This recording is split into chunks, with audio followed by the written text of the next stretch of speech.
ஆலயம் செல்வோம் நம் அன்பர்களுக்கு வணக்கம். நம்ம இப்போ பார்க்குறது பழனி திருக்கோயில். முருகப்பெருமானோட அறுபடை வீட்டில் பழனி பால தண்டாயுதபாணி திருக்கோயிலுக்கு தனித்துவம் உண்டு. போகர் சித்தரால் நவபாஷானத்தால் வடிவமைக்கப்பட்டது தான் இந்த முருகன் சிலை. இந்த ஆலயத்தில் உள்ள முருகப்பெருமானின் சிலை, இதற்கு செய்யப்படும் அபிஷேகம் நீர் அமிர்தமாக இருப்பது தான் ரொம்ப ரொம்ப விசேஷம். நவபாஷான சிலையை செய்ய சுமார் 9 ஆண்டுகள் எடுத்துக்கொண்டாராம் போகர் சித்தர். சிலையின் நெற்றியில் உள்ள ருத்ராட்சம், கண், மூக்கு, வாய், கை, தோல், விரல்கள் அனைத்தும் ரொம்ப ரொம்ப அற்புதமாக செதுக்கப்பட்டிருக்கு.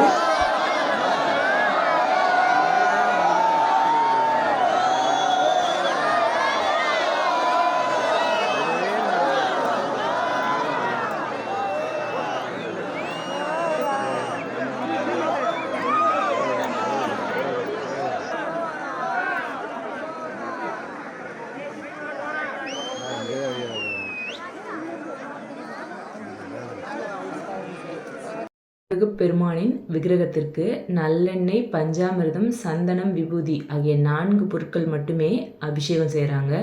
மார்கழி மாதத்தில் மட்டும் பன்னீர் அபிஷேகத்திற்கு பயன்படுகிறது.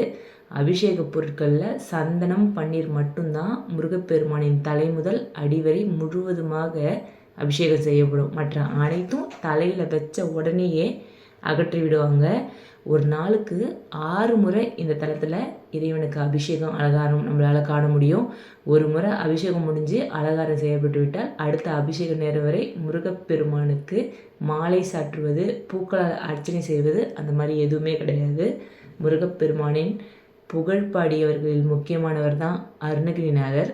இவர் ஆரம்ப காலத்தில் தவறான வழியில் சென்று அதிலிருந்து மீள முடியாமல் மனம் வருந்தினார். அதற்கு பின்னர் தற்கொலை செய்வதற்காக திருவண்ணாமலை கோயில் கோபுரத்திலிருந்து குதித்தார். அப்பொழுது முருகப்பெருமான் அவரை தடுத்தாட்கொண்டு காப்பாற்றி தன்னை பற்றி பாடல்கள் பாடும்படி செய்தார். முருகப்பெருமானை பற்றி அருணகிரிநாதர் பாடிய பாடல்கள் பல. அது நமக்கு நல்லா தெரிஞ்சது திருப்புகழ். ரொம்ப ரொம்ப விசேஷமான திருக்கோயில். பழனிக்கு வந்து சுவாமியை பார்த்துட்டு போனால் செல்வ செழிப்பு அதிகமாகும், குழந்தை பேர் உண்டாகும், குடும்ப ஐஸ்வர்யம் பெருகும். கோயிலில் ரோப் கார் ஃபெசிலிட்டி இருக்குது. ரொம்ப ரொம்ப அழகான திருக்கோயில். பழனி முருகனின் கையில் ஒரு தண்டாயுதம் இருக்கும், மதுரை மீனாட்சி அம்மனின் கையில் இருப்பது போல். முருகப்பெருமானோட தண்டாயுதத்துலேயும் கிளி ஒன்று இருக்கும். இந்த கிளி அருணகிரிநாதரின் சொரூபம் என்று அனைவரும் சொல்கிறாங்க. பழனிக்கு போனால் வாழ்க்கையில் சுபிக்ஷம் பிறக்கும், ஐஸ்வர்யம் பிறக்கும். ஏதாவது நோய்வாய்ப்பட்டிருந்தால் நோய்கள் அகலும். ஏதாவது பிரச்சனைன்னு போய் பழனி முருகனை பார்த்துட்டு வந்தால், அவர்கிட்ட குறைய சொல்லிட்டு வந்தால் அத்தனை பிரச்சனையும் தீர்த்து வைப்பார். நான் ஒரு கதை சொல்கிறேன், இந்த கதையை கேளுங்க. முருகனால் புகழ்பெற்று விளங்கிய அருணகிரிநாதர் மீது சம்பந்தாண்டான்ற புலவர் பொறாமை கொண்டார். ஒரு முறை பிரபுட தேவராய மன்னனுக்கு ஏற்பட்ட நோயை தீர்க்க யாராலையும் முடியல. அப்போது சம்பந்தாண்டன் நயவஞ்சகமாக தேவலோகத்தில் உள்ள பாரிஜாத மலரை பறித்து வந்தால்தான் மன்னனோட நோயை குணப்படுத்த முடியும்னு சொல்லிட்டாரு.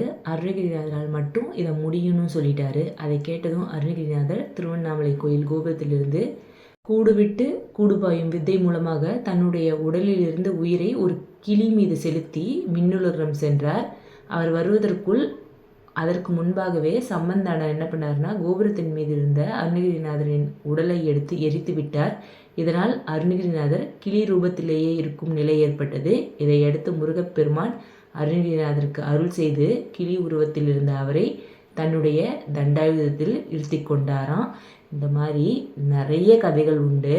நம்ம சுவாமியை நினைக்க நினைக்க சுவாமி நம்மளை நெருங்குவார். நம்ம வாழ்க்கையில் நிறைய அற்புதங்கள் நடக்கும்.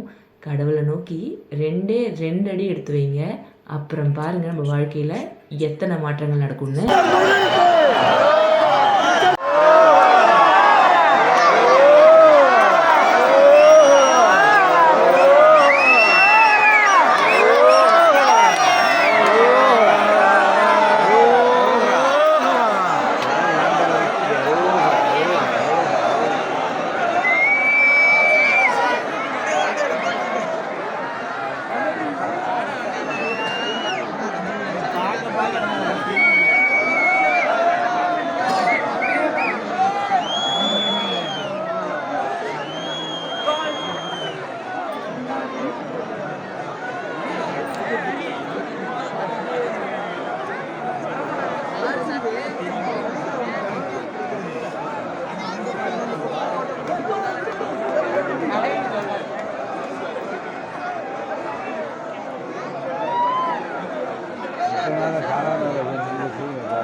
கலர்